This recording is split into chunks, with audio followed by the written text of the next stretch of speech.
Money FM 89.3. Best of breakfast. Morning Shot. Welcome to Morning Shot. China has urged an end to illegal sanctions on Iran. This comes as Beijing hosted diplomats from Iran and Russia for talks as it aims to position itself as a power broker on the urgent international security issue. Now, this comes just days after U.S. President Donald Trump said there were two ways to handle Iran: by striking a deal or, quote, militarily. Now, the countries face pressure to find diplomatic solutions to manage Iran's nuclear program or trigger a return of United Nations sanctions as a key deadline from a 2015 Iran nuclear deal looms. Meanwhile, Trump is pushing for a new deal, while European powers have held multiple rounds of talks with Tehran in recent months on the issue. For more insights, we're joined by Ross Feingold, Research Director at Caerus Consulting. Ross, always great to have you on. How are you doing this morning? Great. Thanks for having me back. Great to have you back on. So let's start with China's position. How significant is China's stance in the context of the ongoing nuclear negotiations with Tehran? What does this signal? Basically, Iran has two significant friends in the international community. One is Russia, the other is China. Russia is really on the outs with the significant members of the international community, specifically the Western countries in Western Europe and the United States. So that really only leaves China as the country that could be an interlocutor between Iran and the Western countries and possibly bridge the differences over Iran's nuclear project. But obviously Russia is not in a position to really interface with the Western countries. So that really leaves China with the option to take this role if it really wants to. Yeah, Ross, just curious to know what has transpired in the last 4 years. If we just look back to March 2021, China and Iran entered into a 25-year strategic accord, and now China's urging an end to what they call illegal sanctions on Iran. So what's changed? China is really willing to go to bat for Iran in a way that's not pressuring Iran to roll back its nuclear ambitions. So it's almost taking Iran's side in this dispute rather than being a neutral arbiter, which is probably what the Western countries had hoped for. They hoped China would play the role of neutral arbiter. The assumption has always been that China did not want Iran to have nuclear weapons, and now China, possibly with the overall breakdown in China's relations with the United States and with the larger Western powers from Europe, it seems that China is saying, I'm going to take Iran's side. Yeah, as you rightly pointed out, Iran's nuclear ambitions remain a source of tension. Now, the meeting in Beijing between Iran, Russia, and China signals a unified push for diplomatic solutions. Despite that, in your view, how realistic is it to expect that these three countries, which are often seen as opposed to Western powers, can effectively mediate or influence a resolution to Iran's nuclear program? Very, very difficult, because what the United States and the Western European countries want is an end to the research that could take Iran down the road to having nuclear weapons in the future. At the moment, it just doesn't seem that that's what Russia and China want to pressure Iran to do.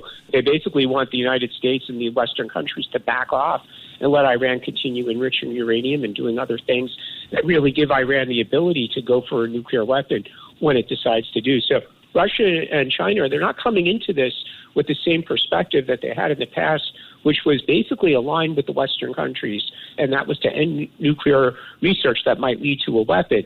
So there seems to be a shift. I wouldn't even call it a nuanced shift. I would call it a pronounced shift in Russia and China's position to be more pro-Iran. All right. And Ross, there's of course an October deadline looming with the potential of UN sanctions being reinstated then.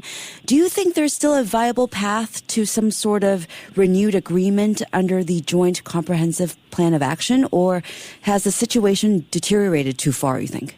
The only optimistic thing I could say is that it's still over 6 months away. So that does give the parties time to negotiate, and they're starting to engage with each other to maybe extend the Joint Comprehensive Plan of Action, maybe even bring the United States back in, although that just doesn't seem likely at the moment. But frankly, I'm pessimistic. The positions seem to have diverted to such extremes that there's just no way that Iran could get on the same page with the Western countries and the United States on this issue. Ross, China's growing role as a power breaker in these negotiations seems to reflect its broader ambition to position itself almost as a counterweight to U.S. influence. Against that backdrop, do you think Beijing's involvement in the Iran nuclear issue is driven more by regional stability and economic interests, or is it more about challenging U.S. dominance in global diplomatic affairs? Yeah, that's a really good question, because initially we would have said China's involvement going back 10 years ago when the Joint Comprehensive Plan of Action was first negotiated. We might have said that China wanted to see regional stability. It wanted to just do business with Iran, but it wasn't eager for Iran to be on a pathway to nuclear weapons. But now it seems with the deterioration in China's relationship with the United States or with the European countries, that China is about challenging U.S. dominance in global affairs, and that China is not looking to be a neutral arbiter here. They're basically looking to take Iran's side in a confrontation with the United States. So China's position might have moved a bit from where they were 10 years ago when the JCPOA was originally negotiated. Yeah, so definitely a pretty complex web of diplomacy going on here. China has also long been a key economic and diplomatic backer of Iran, but at the same time, it's been looking to balance its relationship with Tehran, also strengthening its ties with Saudi Arabia and other powers. So how tricky is it for Beijing to balance all of these relationships in the Middle East? You know, what kind of impact could that have on its role as a mediator in the nuclear talks? Well, yeah, the issue there is whether or not China's looking to balance or they're looking to take sides in this. My view at the moment is it looks like more like China's looking to take sides. They're going to take Iran's side. They're not looking to put pressure on Iran, even though China has a great relationship with Saudi Arabia. And Saudi Arabia is certainly against Iran having nuclear weapons research program. So China is definitely going to get some pressure from Saudi Arabia, which is, a good friend to China. Saudi Arabia certainly, along with the other Gulf states, will be saying to China, you got to put pressure on Iran to re-engage and really to stop taking steps towards having a nuclear weapon. But ultimately, China might decide to take Iran's side in this. Yeah, Russ, the million-dollar question here is if the U.S. and Iran continue on this path, do you think we could be heading toward a military confrontation, as President Trump has warned, or is diplomacy still viable? We'll have to ask Israel that question, because there's some experts who are already saying with Israel's defeat of Hezbollah in Lebanon, with the fall of the Assad regime in Syria, Israel having largely defeated Hamas in Gaza, that now is the time for Israel to strike, because Israel is not going to tolerate Iran having nuclear weapons. They've made that abundantly clear on many occasions. So there's one view that says at the moment the strong hand is with Israel and it would have U.S. support. It certainly wouldn't have opposition from the U.S. if Israel was to strike Iran's nuclear research facilities. So there is a growing risk of that happening at the moment. Again, it's because Israel has made it clear that they will not tolerate a nuclear-armed Iran. All right, Ross, there's so many moving parts. We did talk about challenging U.S. dominance.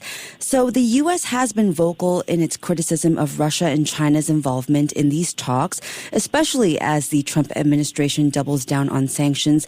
Could Russia and China actually sideline the U.S. or marginalize Washington's influence in this nuclear debate?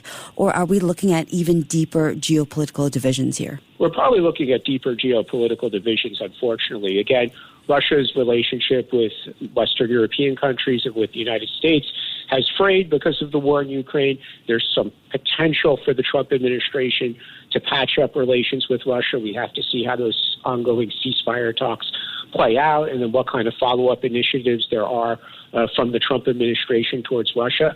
But the relationship with China is certainly fraught with a lot of differences at the moment. The U.S.-China relationship.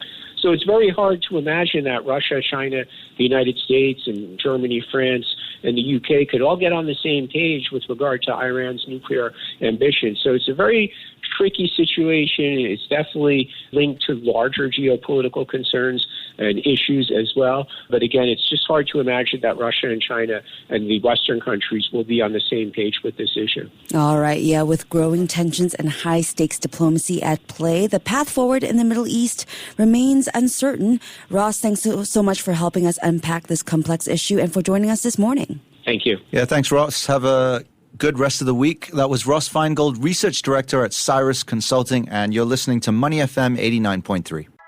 To listen to more great interviews, download our podcasts at audio.sg or download the audio app. That's AWEDIO, audio at the App Store and Google Play.